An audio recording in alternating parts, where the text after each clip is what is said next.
What help can be offered when we finish Young Carers? The first thing to do is join our Action for Carers 18 to 24 project. We help young adults understand what services are available, and we help you connect with each other. We aren't able to look at your situation in depth. For one-to-one help, there are 10 independent carer support organisations that help all adult carers. So that's anyone over 18 up to 102 or whatever that may be. You need to contact the organisation that covers your address. Carer support workers can contact the right people for you. They do a lot of chasing up. They would never take over and say, leave that to us, but if you don't know who to phone, or sometimes have tried and your calls have never returned, ask your carer support worker for help. So when you're 18, you can say to a carer support worker, this isn't happening for me, and see what they can do. The other thing carer support workers can help you with is benefits, such as carer's allowance and problems with disability living allowance, or DLA, or personal independence payment, PIP. If you want to make suggestions about how your local carer support organisation can do more to help 18 to 24s, just contact them. Can I get money to go to college? It depends on individual circumstances, your age, what you want to study, and what you've already done. It's never too late to go back to education, especially if you underachieve for any reason. It's a good idea to go for it before you're 24, because lots of courses are still free. For college funding, always go to the college student service and ask for someone to look at your situation. If you need up to £500, there are special grants for carers. Sometimes small amounts of funding can be found from a number of places which all add up. This isn't just for academic courses. It could be to learn something just for the pleasure of it. Unfortunately, carer funding can't really stretch to university fees. Student finance on the government website, www.gov.uk, is the place to look into that. If there's something you want to learn, ask Action for Carers Learning and Work team on 01483 565 874. That's 01483 565 874, and ask if they can help. What can I do if I'm getting in trouble at work for being late? Hopefully you'll have a rapport with someone like your line manager who you can talk to. You don't have to divulge to everybody that you're a carer, but it's good to have a person you feel comfortable with at work. So there's someone you can chat to sometimes.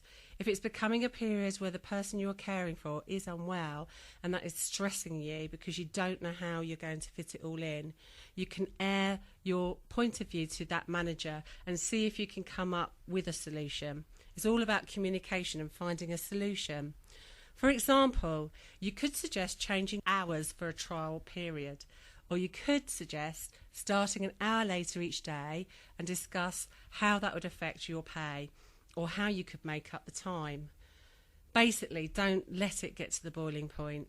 If you just let it boil for too long because you don't know who to chat to about work, then it might just boil and boil until one day you explode and walk out of that job.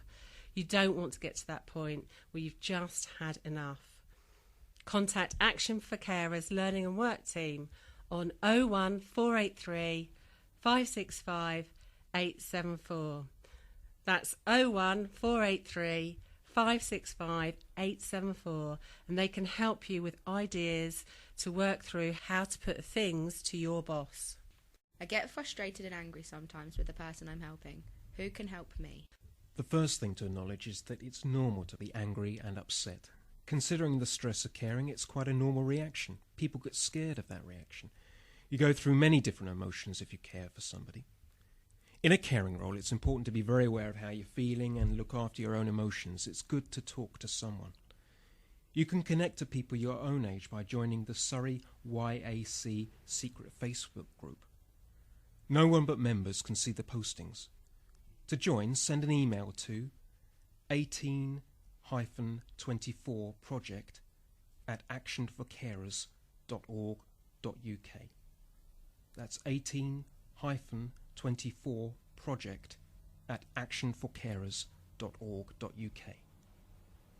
There's also online support for 16 to 24-year-old carers offered by Carers Trust at www.youngercarersmatter.org. That's www.youngercarersmatter.org. That's all one word. It can be hard to speak to people you don't know because you can be frightened of what other people might think. Local carer support workers will listen and understand. They encourage people to ring and talk to them. They have support groups, and they find that there's a real need to be able to talk about being frustrated or angry or upset with the person they care for. If my relationship with the person I care for breaks down, who can I talk to help repair the relationship? Carer support workers can help informally. That could be to act as a referee or trying to help people communicate with each other. That's something they have a lot of experience doing. They can talk to each of you separately or as a family. They don't exactly take sides, but if there's on anyone's side, it's going to be yours as a carer. If the person you look after sees an NHS psychiatrist for mental health problems, there is a possibility of family work or other ways of getting help from the NHS team. They want to maintain healthy relationships if possible. If it's not possible, they should help you cope with whatever is going on. Even if they can't share information with you, they will listen to what you have to say. Is there any way carers can have higher priority to get counselling? With carers, it's such a hard task to have on young person's shoulders. You need to get help as soon as you can. This is going to depend on your GP understanding your situation. You may need to explain in some detail the stressful life you lead. Don't expect this to be automatically understood. There are free services for young people that you can get without seeing your GP first. If you want to go privately or have found someone you would like to see and want to pay for counselling, there could be funding to help with that. Carer support organisations can explain the different types of counsellors and how it works. If I'm a carer but need care myself, what is there to help me? My mum's ill but so am I, and I'm finding it hard to care for my mum, so what's available to help me cope? You can register with your GP as a carer. Make sure you explain what you do and how it affects your own health. We hope that soon there will be health checks for carers to make sure you aren't neglecting your own health. You should be assertive about getting health care you need for you. If the person you look after is being seen by an NHS psychiatrist for any kind of mental illness, those NHS teams have support workers who help carers in the family. They can help you deal with behaviour that causes problems for you at home. What does social care do?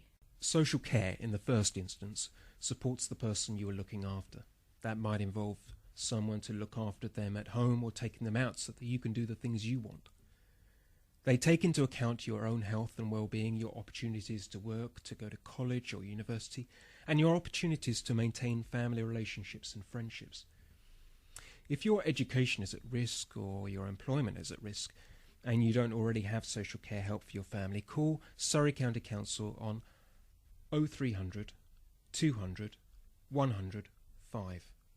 That's 0300 200 100 5. You should be able to go and study or work. It is your legal right not to care. The social care service has to respect that. For help in accessing your right to education and employment, contact Action for Carers Learning and Work team on 01483 565 874. That's 01483 565 874.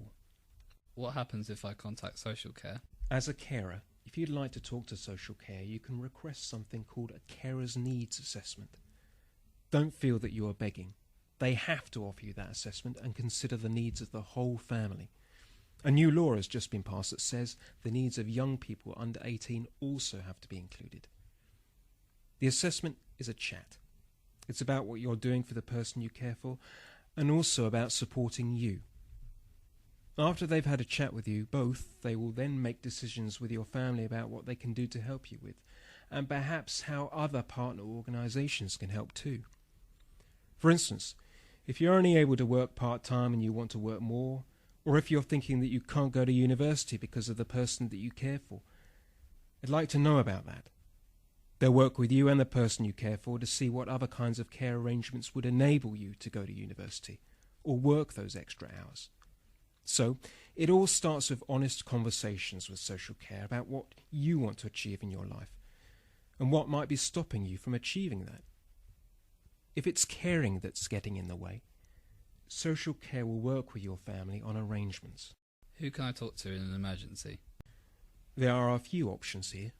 Ring the main number for social care on 0300 200 100 5. After 5 p.m. and weekends it goes through to an emergency duty team, so there's always somebody there. If your family has already been put in touch with them, they'll have all the information about your situation. There's an NHS mental health crisis line for evenings and weekends. 0300 456 8342. Or text 07717 989 024. Surrey Drug and Alcohol Care have a 24/7 service. That's for you or anyone that you know. Their number is 08 08 80 2 5000.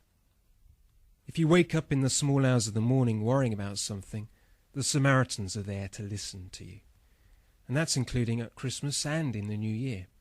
They can be contacted on 08457 90 90 90. Those numbers again.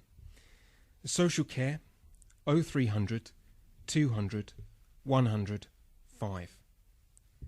The NHS mental health crisis line 0300 456 8342, or text on 07717 989 024. Surrey Drug and Alcohol Care 08 08 802 5000. And the Samaritans 08457 90 90 90.